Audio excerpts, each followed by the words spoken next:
Olá, pessoal, tudo bem? Vamos lá, mais uma aula então. Agora a gente está falando frente 1, módulo 8, tá? O oitavo módulo, o último módulo relativo aí à frente 1. É um módulo que basicamente fala sobre hidrostática. Hidrostática é uma área que tem muita coisa a ser dita, tá? Então a gente vai fazer um panorama da situação, a gente vai dar uma olhada no geral, é, nos temas abordados dentro da hidrostática, que são vários, e depois nós vamos resolver um exercício. Tá? Então, eu vou compartilhar minha tela com vocês, para que a gente possa... Opa, só aqui.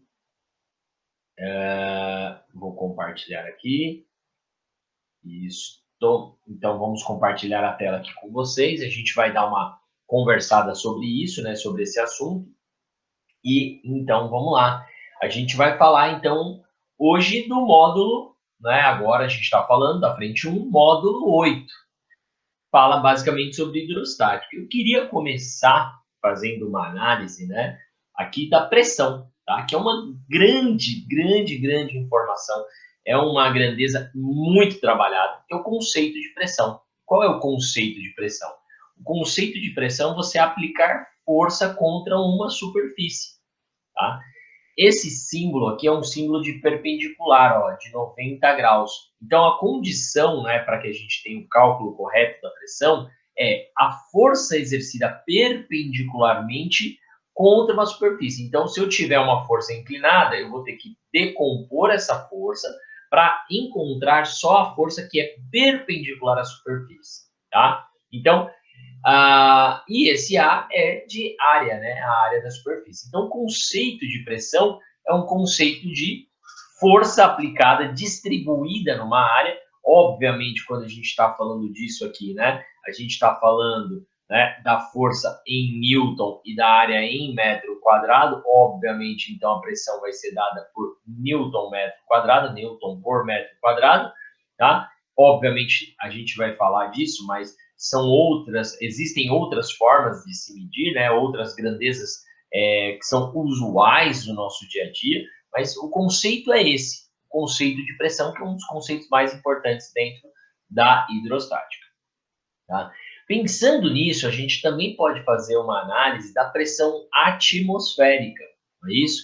Notando que devido a quanto mais afastado do centro da Terra eu estiver, menor é a atração gravitacional sobre as partículas, portanto, o número de partículas que eu consigo manter aqui, né, mais afastado, é menor. Então, aqui eu vou ter uma densidade menor, olha só, densidade que é massa sobre volume, então se eu pegar a massa de ar dentro de um certo volume, eu vou ter um número menor do que nessa região mais próxima do nível do mar. Então, olha, quando eu desço a serra, aumenta a pressão porque eu tenho uma densidade maior, né, de partículas de ar. Quando eu subo a serra, eu tenho menor quantidade de partículas, portanto, menor densidade, portanto, menor pressão. Tá? Lembrando que a nível do mar, essa pressão que é exercida nessa região, ela é próxima, né? A gente chama de 1 atm, uma atmosfera, e ela é equivalente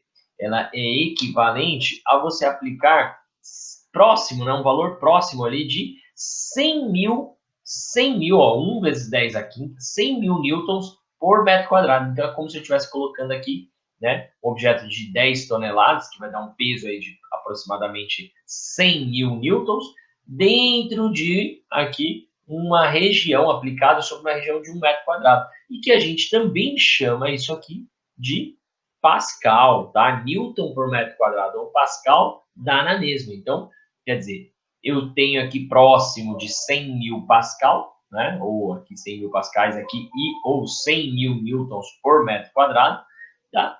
E isso também equivale a dizer, né, que essa pressão é a mesma pressão que 760 milímetros de mercúrio exercem, ou 76 centímetros de mercúrio, né, são equivalentes aqui. Então, quer dizer, a pressão que a atmosfera exerce é a mesma pressão que se eu pegar uma coluninha de 76 centímetros de mercúrio, né, colocar mercúrio ali, então olhar lá no fundo do recipiente, esses 76 centímetros de mercúrio, vão exercer uma pressão hidrostática, né, que equivale à pressão atmosférica, tá? Em nível do mar, tá? Então, pressão hidrostática é a pressão que os líquidos, que os fluidos exercem, não é isso?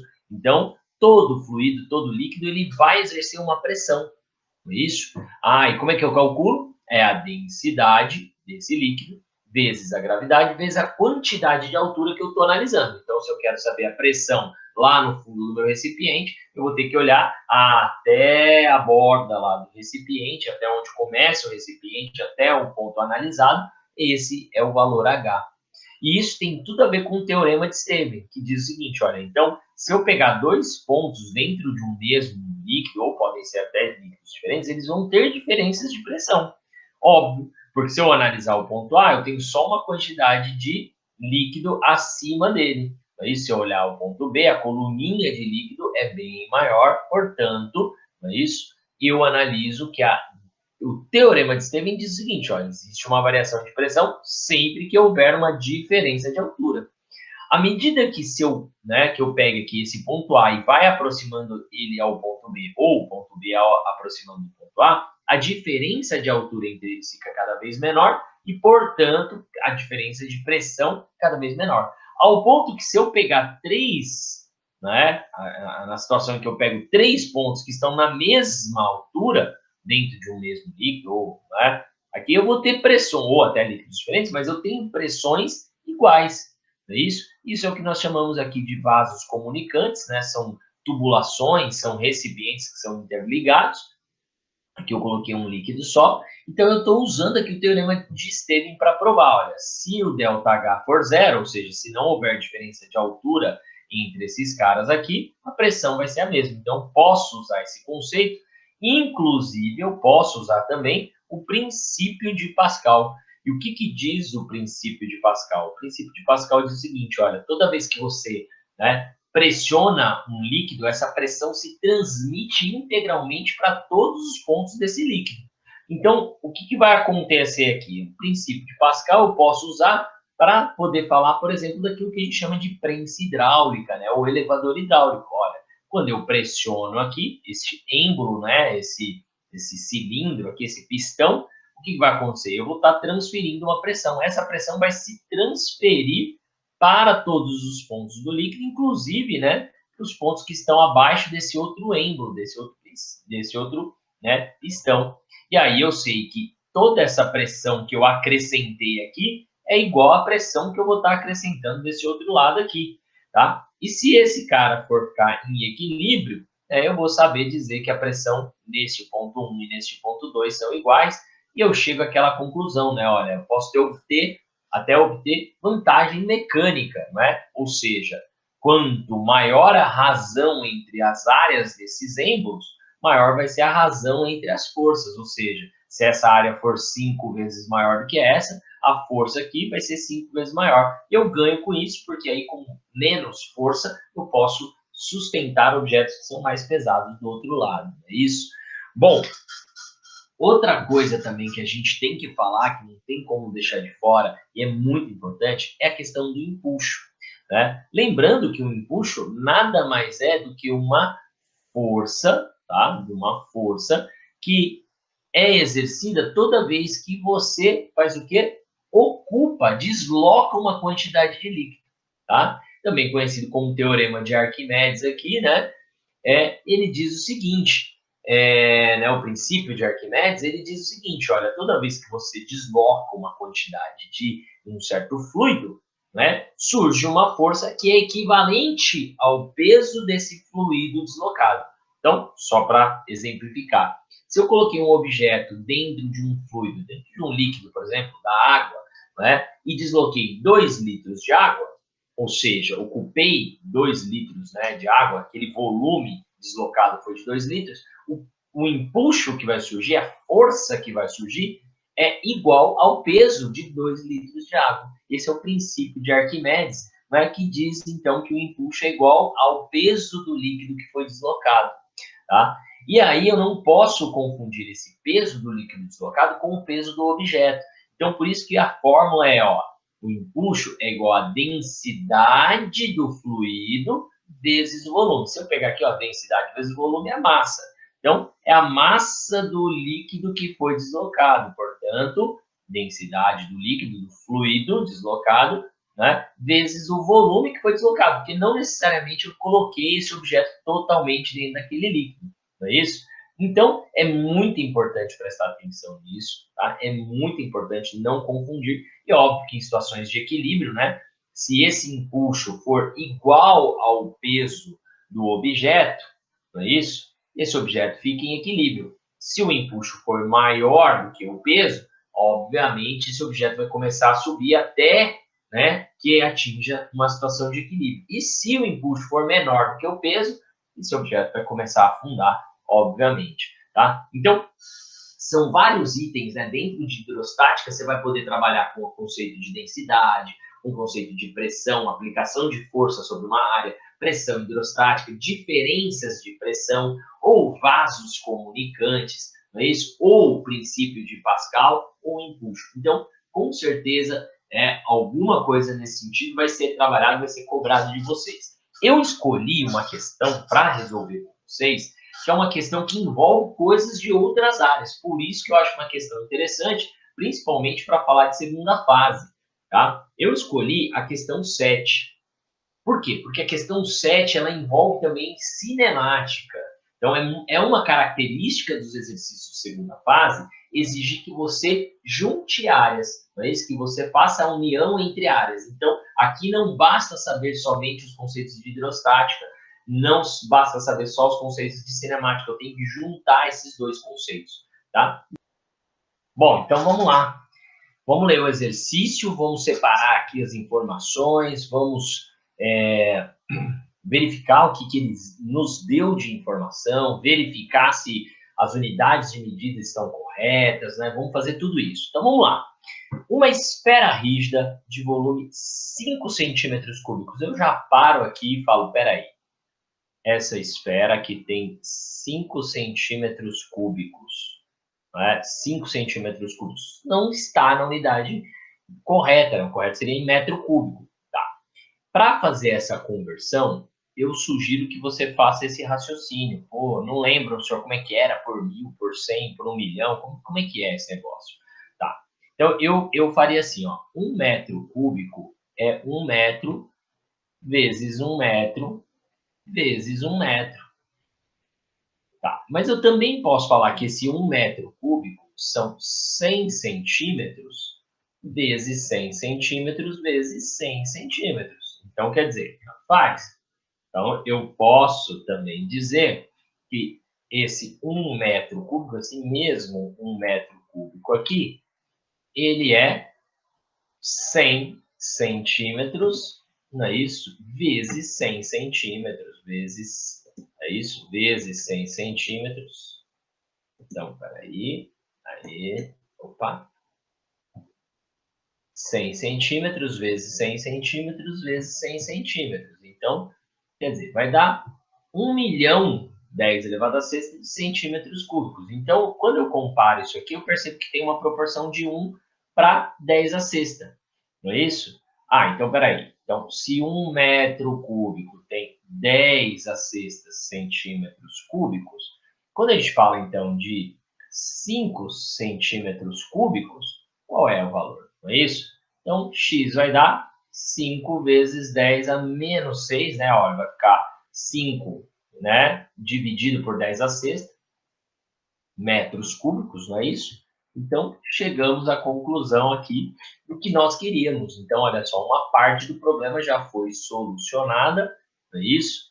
Então, nós já sabemos que esse cara tem, na verdade, na unidade correta, né? Quando a gente for expressar na unidade correta aqui, já sabemos que esse é o volume da esfera e que coincide com o volume que vai ser deslocado do líquido, né? Tá. Outra informação, então, que a gente volta lá para o nosso texto e fala, olha, o volume é esse e a massa é 100 gramas. Mais uma vez, ó, 100 gramas não está no sistema internacional. Esse é mais fácil, né? 0,1 quilogramas. Tá? Logo, né, se a gente tivesse que calcular o peso dele, massa vezes gravidade, é isso? 0,1 vezes 10, 1 newton. Então, tá aqui. Então, nós já sabemos a massa, o peso e o volume, tudo na unidade correta, certo? E nós sabemos também que ele é abandonado, né? Essa esfera é abandonada em um recipiente com velocidade nula. Então, ó, velocidade inicial era zero. Totalmente submersa, essa é uma parte importante, ó, totalmente submersa em um líquido, como mostra a figura. Tá? Então, a gente já tem essa informação aí. Beleza, vamos ler o resto aqui, ó. Verifica-se que a esfera leva 4 segundos para atingir o fundo do recipiente a 80 centímetros de profundidade, né? Considerando G igual a 10 metros por segundo ao quadrado e que apenas as forças peso e empuxo atuem sobre a esfera, determine a, né, item A velocidade em metros por segundo com que a esfera toca o fundo do recipiente. Espera aí. Ele quer saber qual é a velocidade que essa esfera vai ter quando ela chegar aqui embaixo. Mas uma coisa interessante, ele disse que ele tem o empuxo e o peso. Agora, se esse cara está descendo, é porque o peso ele é maior do que o empuxo. Não sei o quanto, né? Estou representando aqui, mas ele vai ser maior, por isso que ele desce, não é? Se o empuxo e o peso fossem iguais, ele ficaria paradinho onde ele estava. Isso. Bom, ok. Bom, vamos pensar aqui então o seguinte: olha, quando a gente observa essa situação, eu já sei dizer que se ele está descendo, não é isso? Ele vai descer aqui, não é isso? De uma forma, vamos dizer assim, acelerada, não é isso? Porque se esse cara é maior que esse, eu vou ter uma força resultante. Então, eu já posso dizer que a força resultante, que é massa vezes aceleração, vai ser dada por quem? Pela força maior menos a menor, ó. Peso menos o empuxo, e isso é igual a massa vezes a aceleração. Então, eu vou obter aqui uma aceleração, não é isso? Eu sei que eu tenho uma aceleração. Só que o detalhe, e por isso que é tão interessante nessa junção dessas áreas, da parte da cinemática com a parte da hidrostática, é que ele me dá informações.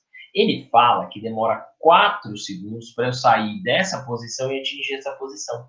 Então, se eu pensar aqui, ó, em estabelecer o meu referencial aqui, ó, falar que aqui é a minha posição zero e aqui é a minha posição 0,8 metros, que eu já estou deixando tudo no sistema internacional, então, o que eu vou ter aqui? O que eu vou obter?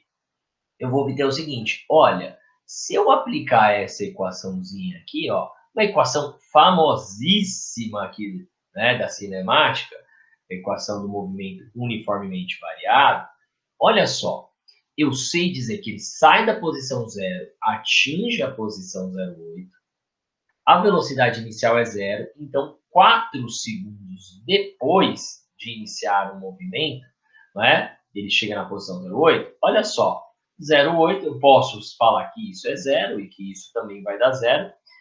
16, né, 4 ao quadrado, certo? Metade de 4 ao quadrado, né? Metade de 16 é 8, então vai dar 8 vezes A, portanto a aceleração vai dar 0,1 metros por segundo ao quadrado. Olha só que interessante.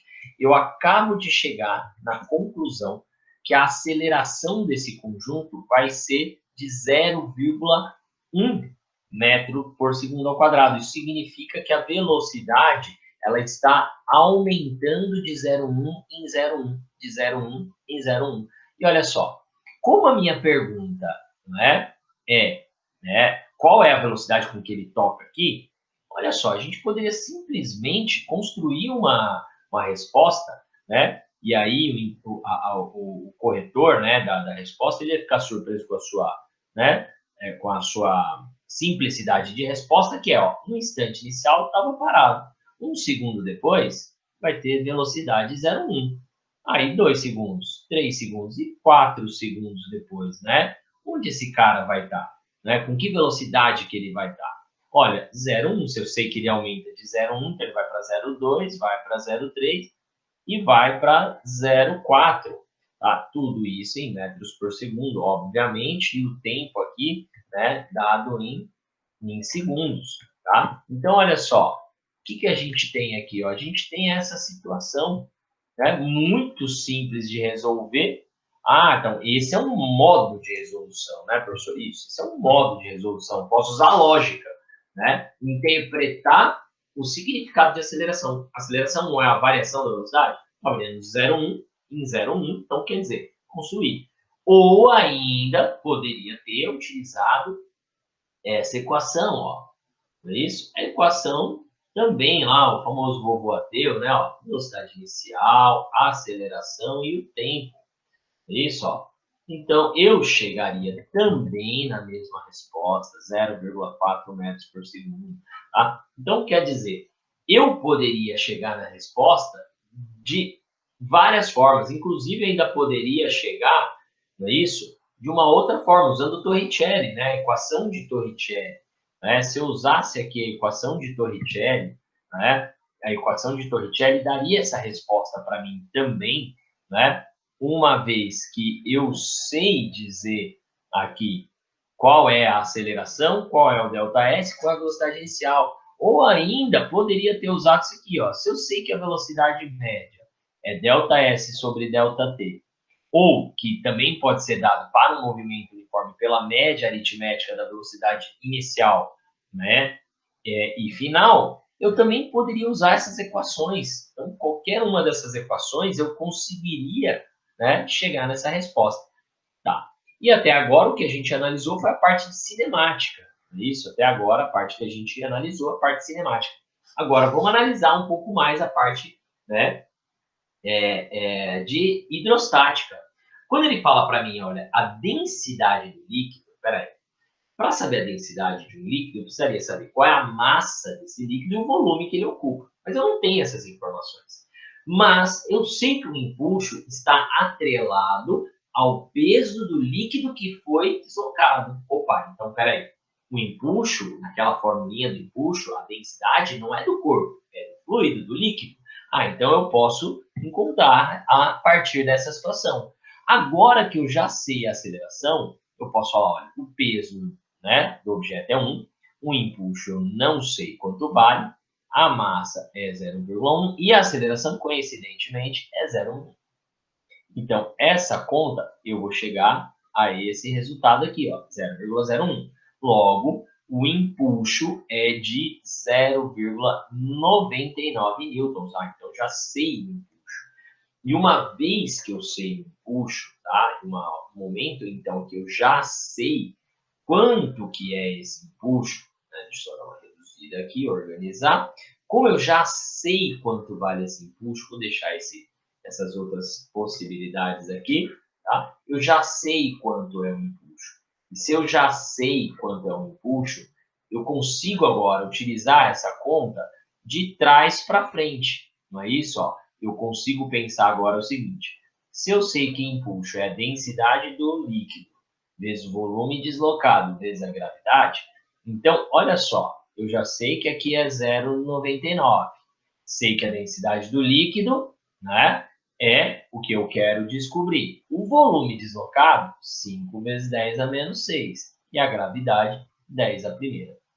Ah, então, beleza. Colocando em notação científica, a densidade do líquido vai ser 99 vezes 10 a menos 2, dividido por 5 vezes 10 a menos 5. É isso, ó.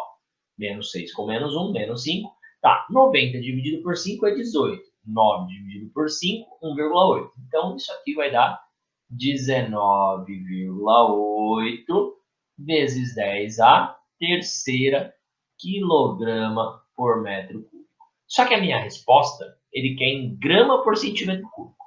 Bom, para fazer a conversão de grama por centímetro cúbico para quilograma por metro cúbico, é de um fator 1000. Né? Eu sei dizer que 1, né, de grama por centímetro cúbico para quilograma por metro cúbico, existe uma conversão que é assim, ó. Daqui para cá, eu multiplico, certo? Por 1000. Ah, então daqui para cá, eu divido por 1000. Então é só dividir por 1000. Ah, então esse valor dividido por 1000 vai dar, né, 19,8 gramas por centímetro cúbico. e aí a gente fez essa análise da densidade aí a partir do empuxo, tá? Então a gente pode fazer outras análises aí também, né? Então, se eu tirasse essa esfera um pouquinho desse líquido, o empuxo diminuiria, não é isso? Ah, mas se fosse um líquido com uma densidade maior, o empuxo seria maior. Óbvio, né? O empuxo depende do quanto você desloca o líquido e da densidade desse líquido, tá? Então, esse é um exercício interessante, justamente, como eu já tinha dito, né? Porque ele mistura coisas de cinemática com hidrostática. Então, é uma questão bem interessante para se trabalhar numa segunda fase, né? Onde você pega elementos de cada parte aí, tá bom? Bom, espero que vocês tenham gostado. Encerramos a frente 1, tá? Mas bora estudar, vamos lá, vamos para cima, vai dar tudo certo. Um abraço para vocês. Fiquem bem aí, estudem bastante, galera. Valeu. Beijo.